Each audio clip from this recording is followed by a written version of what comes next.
নমস্কাৰ, এটা নতুন ভিডিঅ'লৈ আপোনাক স্বাগতম জনাইছো। আজিৰ দিনত যদি মই আপোনাক প্ৰশ্ন কৰোঁ যে এজন ছ'চিয়েল মিডিয়া ইনফ্লুৱেঞ্চাৰ হ'বৰ কাৰণে কিহৰ দৰকাৰ, তেতিয়াহ'লে আপোনালোকে বহুত ধুনীয়াকৈ উত্তৰ দিব যে এজন ছ'চিয়েল মিডিয়া ইনফ্লুৱেঞ্চাৰ হ'বৰ কাৰণে আমাৰ বহুতো ফেন ফলোয়িং থাকিব লাগিব, আমি এজন আইডল হ'ব লাগিব, আমাৰ নামটো এটা ব্ৰেণ্ড হ'ব লাগিব, তেতিয়াহে আমি এজন ৰিয়েল ইনফ্লুৱেঞ্চাৰ। কিন্তু বৰ্তমান সময়ত আমাৰ সমাজত বা অসমখনত ইনফ্লুৱেঞ্চাৰ শব্দটোৰ অৰ্থটো কিবা বেলেগে হৈ গৈ আছে। অৰ্থাৎ অসমত এজন ইনফ্লুৱেঞ্চাৰ হ'বৰ কাৰণে আপোনাক বেলেগ একো নালাগে, কেৱল ইনষ্টাগ্ৰাম বা ইউটিউবত আপোনাৰ হয়তো অকণমান বেছিকৈ ফলোৱাৰ্ছ থাকিব লাগিব বা ইউটিউব চেনেলটোত আপোনাৰ লাখতকৈ বেছিকৈ ছাবস্ক্ৰাইবাৰ থাকিব লাগিব, তেতিয়াই আপুনি এজন ইনফ্লুৱেঞ্চাৰ। আজিৰ ভিডিঅ'ত আমি এই টপিকটোৰ ওপৰতে কথা পাতিম যে এই ইনফ্লুৱেঞ্চাৰবিলাকে ছ'চিয়েল মিডিয়া প্লেটফৰ্মসমূহ ইউজ কৰি কিনে আমাৰ নৰ্মেল পাব্লিকক কেনেকুৱা ধৰণে বেয়া পথলৈ ঠেলি আছে।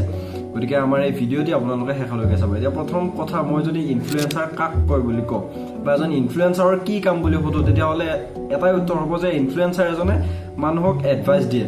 এজন নৰ্মেল পাব্লিকে যিহেতু সেইজন ইনফ্লুৱেঞ্চাৰক ফ'ল' কৰিছে, গতিকে ইনফ্লুৱেঞ্চাৰজনে যি কথা কয় তেওঁৰ ফেন ফলোয়িংসকলে বা তেওঁক যিসকলে ফ'ল' কৰে সেইবিলাকেও সেইখিনিয়ে মানি ল'ব। এতিয়া আমাৰ এই সস্তীয়া ইনফ্লুৱেঞ্চাৰবিলাকে এজন অডিয়েঞ্চক এডভাইচ কেনেকৈ কৰে, বা এতিয়া অসমৰ বুলি ক'ব নালাগে, এজন ইনফ্লুৱেঞ্চাৰে নিজৰ অডিয়েঞ্চবিলাকৰ লগত কথা পাতিবৰ কাৰণে আমাৰ ছ'চিয়েল মিডিয়া প্লেটফৰ্মো বৰ্তমান সময়ত আছে। গতিকে ছ'চিয়েল মিডিয়া প্লেটফৰ্ম বুলি কোৱাৰ লগে লগে আমাৰ ইউটিউব, ইনষ্টাগ্ৰাম, তেওঁলোকে ইউটিউব, ইনষ্টাগ্ৰাম, টেলিগ্ৰাম এইবিলাক ছ'চিয়েল মিডিয়া প্লেটফৰ্মত তেওঁলোকৰ নিজা একাউণ্ট খুলি ল'ব। লৈ কিনে তেওঁলোকে সেই একাউণ্টত নিজৰ পোষ্ট কৰিব, নিজৰ ৰিল ঢালিব, এনেকুৱাকৈ তেওঁলোকে আৰ্ণ কৰিব। এতিয়া প্ৰথম কথা, মই যদি চাব যাওঁ, এজন ইউটিউবাৰে যদি তেনেকুৱা ধৰণে কাম কৰিব লাগে, এজন ইউটিউবাৰ যদি ইনফ্লুৱেঞ্চাৰ হয়, তেতিয়াহ'লে এজন ইউটিউবাৰে ক'ৰ পৰা আৰ্ণ কৰে? প্ৰথম কথাটো আহিল এডচেন্সৰ পৰা, অৰ্থাৎ যিটো মেইন আৰ্নিং এজন ইউটিউবাৰ, মেইন আৰ্নিংটো হৈছে এডচেন্স। এতিয়া ইউটিউবৰ যিবিলাক এডভাৰটাইজ চলে, সেই এডভাৰটাইজৰ কিছুমান ৰেভিনিউ বা কিছু এটা অংশ সেই ইউটিউবাৰজনক দিয়া হয়, যিজন ইউটিউবাৰৰ ভিডিঅ'ত সেই এডভাৰটাইজটো প্ৰমোট কৰিছে। নেক্সট, মই যদি চাব যাওঁ, এজন ইউটিউবাৰে আৰ্ণ কৰে স্পনচৰশ্বিপ বা ব্ৰেণ্ড প্ৰমোচনৰ পৰা, অৰ্থাৎ বিভিন্ন ধৰণৰ কোম্পানী, বিভিন্ন ধৰণৰ এজেঞ্চিয়ে কি কৰে, এজন ইউটিউবাৰক কানেক্ট কৰে বা এজন ইউটিউবাৰক কণ্টেক্ট কৰে যে তেওঁলোকে সেই ব্ৰেণ্ডটো, সেই পাৰ্টিকুলাৰ এজেঞ্চিটো প্ৰমোট কৰি দিব লাগে। গতিকে এনেকুৱা ধৰণৰ প্ৰমোট কৰি দিয়াৰ নামত, ব্ৰেণ্ড প্ৰমোচনৰ নামত এজন ইউটিউবাৰে পইচা পায়। নেক্সট যদি মই চাব যাওঁ, এজন ইউটিউবাৰে পইচা পায় এফিলিয়েট মাৰ্কেটিঙৰ দ্বাৰা। তেওঁলোকে বিভিন্ন ধৰণৰ অনলাইন প্লেটফৰ্মবিলাকৰ পৰা কিছুমান প্ৰডাক্ট লৈ কিনে নিজৰ ছাবস্ক্ৰাইবাৰবিলাকক চেল কৰে। গতিকে এই প্ৰচেছটোৰ দ্বাৰা এজন ইউটিউবাৰ আৰ্ণ হয়। কিন্তু মেইন কথা, মই যদি চাব যাওঁ, এজন ইউটিউবাৰে যদি তেওঁৰ মেইন বেছিকৈ পইচা ইনকাম কৰিব খোজে, প্ৰথম চ'ৰ্চটোৱে হৈছে স্পনচৰশ্বিপ বা ব্ৰেণ্ড প্ৰমোচন। কাৰণ তেওঁলোকে এডচেন্সৰ পৰা ইমানখিনি পইচা নাপায় যিমানখিনি তেওঁলোকে সেই এপবিলাক প্ৰমোট কৰি পায়, যিবিলাক এপ নেকি মানি আৰ্নিং ৰিলেটেড হয়। অৰ্থাৎ সেই মানি আৰ্নিং ৰিলেটেড গেমবিলাকে বা কিছুমান গেমলিং এপবিলাকে এজন ইউটিউবাৰ বা এজন ইনফ্লুৱেঞ্চাৰক ইমানখিনি পইচা দিয়ে যিমানখিনি পইচা তেওঁলোকে এটা ভিডিঅ' পাব্লিছ কৰি কিনে নাপায়। গতিকে এনেকুৱা ধৰণে তেওঁলোকে যদি বেছিকৈ পইচা ইনকাম কৰিম বুলি ভাবিছে, তেতিয়াহ'লে তেওঁলোকে কি কৰে, তেনেকুৱা ধৰণৰ গেমলিং এপবিলাক যিবিলাকৰ নেকি পইচা উপাৰ্জন হোৱাতকৈ বেছি লছ হোৱাৰ সম্ভাৱনা আছে, তেনেকুৱা ধৰণৰ এপবিলাক প্ৰমোট কৰে। আৰু এই এপবিলাক প্ৰমোট কৰাৰ ফলত সেই ইউটিউবাৰজনক ছাবস্ক্ৰাইব কৰি থৈ দিয়া নৰ্মেল পাব্লিকখিনি কি কৰে, সেই এপটো ইনষ্টল কৰে, আৰু ইনষ্টল কৰাৰ পিছত তেওঁলোকৰ বিভিন্ন ধৰণৰ ক্ষতিৰ সন্মুখীন হ'বলগীয়া হয়। নেক্সট, এতিয়া মই যদি ক'ব যাওঁ, এজন ইনষ্টাগ্ৰামাৰ বা এজন ইনষ্টাগ্ৰাম ইনফ্লুৱেঞ্চাৰে কেনেধৰণে এপবিলাক প্ৰমোট কৰি আছে। এতিয়া মই যদি চাব যাওঁ, ইনষ্টাগ্ৰামৰ পৰা তেনেকুৱা ধৰণে এডচেন্স ৰিলেটেড বা ইনষ্টাগ্ৰামৰ ডাইৰেক্ট আৰ্নিং চ'ৰ্চ নাই। এজন মানুহে যদি ইনষ্টাগ্ৰামত কণ্টেণ্ট বনায়, তেতিয়াহ'লে সেইজন মানুহে আৰ্ণ কৰিব পাৰিব অকল স্পনচৰশ্বিপেদি। অৰ্থাৎ এজন চেলিব্ৰিটি বা এজন যদি ইনষ্টাগ্ৰাম ইনফ্লুৱেঞ্চাৰে আৰ্ণ কৰিব বিচাৰে, তেতিয়া তেওঁলোকে কি কৰিব লাগিব, বিভিন্ন ধৰণৰ এপ্লিকেশ্যনবিলাক বা বিভিন্ন ধৰণৰ প্ৰডাক্টবিলাক কোম্পানীৰ পৰা লৈ কিনে প্ৰমোট কৰিব লাগিব, তেনেকুৱাকৈহে পইচা পাব। গতিকে যিবিলাকে বৰ্তমান সময়ত ইনষ্টাগ্ৰামত ভিডিঅ' বনায়, তেওঁলোকেও মাজে সময়ে কি কৰে, এনেকুৱা ধৰণৰ কিছুমান গেমলিং এপ স্পনচৰ কৰে বা এনেকুৱা ধৰণৰ কিছুমান স্কেম হোৱা এপবিলাক স্পনচৰ কৰে, যিবিলাক দেখি নেকি তেওঁলোকৰ ফলোৱাৰ্ছবিলাকেও ইনষ্টল কৰে, আৰু ইনষ্টল কৰাৰ ফলত কি হয়, তেওঁলোকে পইচাবিলাক ঘূৰাই নাপায় বা পইচাবিলাক সেই এপটো লুটি কিনে লৈ যায়। এতিয়া মানুহৰ পইচা যাই আছে, তেওঁলোকৰ ক'বলগীয়া একো নাই। কিহৰ কাৰণে? এজন মানুহক তেওঁলোকে এনেকুৱাকৈ প্ৰমোট কৰি দিয়াৰ ফলত সেই ইনফ্লুৱেঞ্চাৰজনে বা সেই ইনষ্টাগ্ৰামাৰজনে, ইউটিউবাৰজনে ইমানখিনি পইচা পাইছে যিমানখিনি পইচা তেওঁলোকে নৰ্মেলি নাপায়। আৰু এই এপবিলাকে এইকাৰণে বেছিকৈ পইচা দিয়ে যাতে তেওঁলোকৰ ভিডিঅ'বিলাক এই ইউটিউবাৰ কেইজনে সহজে প্ৰমোট কৰি দিয়ক, কিয়নো এই এপবিলাক একচুৱেলি ইণ্ডিয়াত লিগেল নহয়।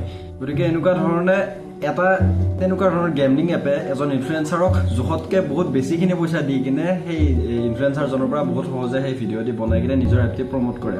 এতিয়া এনেকুৱা ধৰণে আমাৰ যিবিলাক ইনফ্লুৱেঞ্চাৰ আছে, যিমানবিলাক চেলিব্ৰিটি আছে, তেওঁলোকেতো বৰ্তমান সময়ত এই এপবিলাক প্ৰমোট কৰাৰ সংখ্যা, প্ৰমোটৰ হাৰ বেছিহে হৈ গৈ আছে, প্ৰমোট বেছিকৈহে কৰি আছে। কিহৰ কাৰণে? আজিৰ দিনত ইনফ্লুৱেঞ্চাৰ বুলি ক'লে সকলোবিলাকে ইনফ্লুৱেঞ্চাৰ। যিজনৰ ইনষ্টাগ্ৰামত 10,000তকৈ বেছি ফলোৱাৰ্ছ হৈ গৈছে, তেওঁক সেই এপবিলাকে প্ৰমোট কৰিবৰ কাৰণে পইচা দিছে, গতিকে তেওঁ এই এপটো প্ৰমোট কৰিছে কিহৰ কাৰণে, সকলোকে কেৱল পইচাহে লাগে। এতিয়া এই ভিডিঅ'বিলাক চোৱাৰ পিছত এজন ইনফ্লুৱেঞ্চাৰটো প্ৰমোট কৰিবই, কিন্তু ভিডিঅ'খিনি চাই কিনে আমাৰ মানুহখিনিয়ে বা নৰ্মেল তেওঁৰ ফলোৱাৰ্ছখিনিয়ে বুজি পাব লাগিব যে একচুৱেলি এই এপটি ৰিয়েল হয় নে ফেক হয়। চাওক এটা কথা কওঁ, আমাৰ বৰ্তমান সময়ত টকা ইনকাম কৰা প্ৰচেছটো ইমান সহজ নহয়। এজন মানুহে যদি দিনত এটা এপ ইনষ্টল কৰি কিনে দিনটো গেম খেলি কিনে দিনত 200-300 টকা আৰ্ণ কৰিব পাৰিলে হয়, এটা এপ ইনষ্টল কৰি কিনে যদি বেলেগক ৰেফাৰ কৰি দিয়াৰ লগে লগে 300-400 টকা সেই এপটো দিলে হয়, তেতিয়াহ'লে বৰ্তমান সময়ত মানুহবিলাকে ইমানখিনি কষ্ট কৰি কাম কিয় কৰি আছে? বা সেই ইউটিউবাৰজনে ইউটিউবত কিহৰ কাৰণে ভিডিঅ' বনাই কিনে বা ইনষ্টাগ্ৰামাৰজনে ইনষ্টাগ্ৰামত কিহৰ কাৰণে ৰিল বনাই কিনে সেই ভিডিঅ'টি প্ৰমোট কৰি আছে? তেওঁলোকে নিজে এপটি ইনষ্টল কৰি কিনে কিহৰ কাৰণে সেই এপটো খেলি থকা নাই বা সেই গেমখিনি খেলি থকা নাই? যদি তেওঁলোকে ইমানখিনি পইচা উপাৰ্জনে কৰিব পাৰে, তেতিয়াহ'লে তেওঁলোকে আমাক কিয় ভিডিঅ' বনাই কিনে কৈ থাকিব যে আপোনালোকে খেলক, আপোনালোকে এনেকুৱা ধৰণে ইনষ্টল কৰক? তেওঁলোকে নিজেই খেলিলে হয়, বেলেগক কিহৰ কাৰণে ক'লে হয়? এতিয়া তেওঁলোকে যে ভিডিঅ'ত উইড্ৰয়েল প্ৰুফবিলাক দেখায়, উইড্ৰ কৰি কিনে দেখায়, একচুৱেলি সেইবিলাক কি হয়, সেই এপ্লিকেশ্যনটো বা সেই এজেঞ্চিটোৱে তেওঁলোকক ডেমো কিছুমান প্ৰচেছ দি দিয়ে বা ডেমো ভিডিঅ' দি দিয়ে। সেই ডেমো ভিডিঅ' ক্লিপবিলাক লগাই কিনে আমাৰ বৰ্তমান সমাজৰ মানুহবিলাকক বা বৰ্তমান আমাক সেই ইনফ্লুৱেঞ্চাৰবিলাকে ঠগাই আছে। কিয়নো আজি সৰু সুৰাকৈ ময়ো ইউটিউবত ভিডিঅ' বনাওঁ, ময়ো বহুতো এনেকুৱা ধৰণৰ এটা দুটা প্ৰমোশ্যন পাইছোঁ বা ময়ো চাইছোঁ যে কেনেকুৱাকৈ তেওঁলোকে পে'মেণ্ট কৰে। তেওঁলোকে পে'মেণ্ট কৰে সেই গেম আইডিটোত, আৰু সেই পইচাখিনি আপোনাক ডেমো পইচা হিচাপেহে দি দিয়ে, ৰিয়েল পইচা নিদিয়ে, যাতে আপোনালোকে সেই স্ক্ৰীণ ৰেকৰ্ডিংখিনি অডিয়েঞ্চক দেখাব পাৰে, অডিয়েঞ্চে বিশ্বাস কৰি লয়। গতিকে এইখিনি দেখুৱাৰ নামত সেই এজেঞ্চিটোৱে বহুতখিনি পইচা দিয়ে। গতিকে এনেকুৱা ধৰণে বৰ্তমান সময়ত এনেকুৱা ধৰণৰ গেমলিং ফেক এপবিলাকে আমাৰ ইনফ্লুৱেঞ্চাৰবিলাকক প্ৰমোট কৰিব দিছে, আৰু ইনফ্লুৱেঞ্চাৰবিলাকে পইচাৰ লগত প্ৰমোট কৰি কিনে আমাৰ যুৱ সমাজলৈ বা বৰ্তমান সময়ৰ তেওঁলোকৰ ফলোৱাৰ্ছখিনিক বেয়া পথলৈ ঠেলি দি আছে। গতিকে আজিৰ ভিডিঅ'ত এইখিনিয়ে যে এই ইনফ্লুৱেঞ্চাৰবিলাকৰ এনেকুৱা ধৰণৰ সস্তীয়া অসমীয়া ইনফ্লুৱেঞ্চাৰবিলাকৰ একচুৱেলি ডাৰ্ক ৰিয়েলিটিটো, যিটো আমাৰ পিছৰ ছাইড, প্ৰমোশ্যনৰ পিছৰ ছাইডখিনি বঢ়িয়াকৈ হাঁহি মাতি কিনে কৈ দিয়ে যে আজি আপোনালোকক এনেকুৱা ধৰণৰ এটা এপ্লিকেশ্যনৰ বিষয়ে কৈ দিম, কিন্তু সেই এপ্লিকেশ্যনটিৰ বিষয়ে কোৱাৰ নামত সেই ইনফ্লুৱেঞ্চাৰজনে হয়তো হাজাৰ হাজাৰ টকা লাভ কৰিছে। গতিকে এই ভিডিঅ'টি চোৱাৰ বাবে ধন্যবাদ।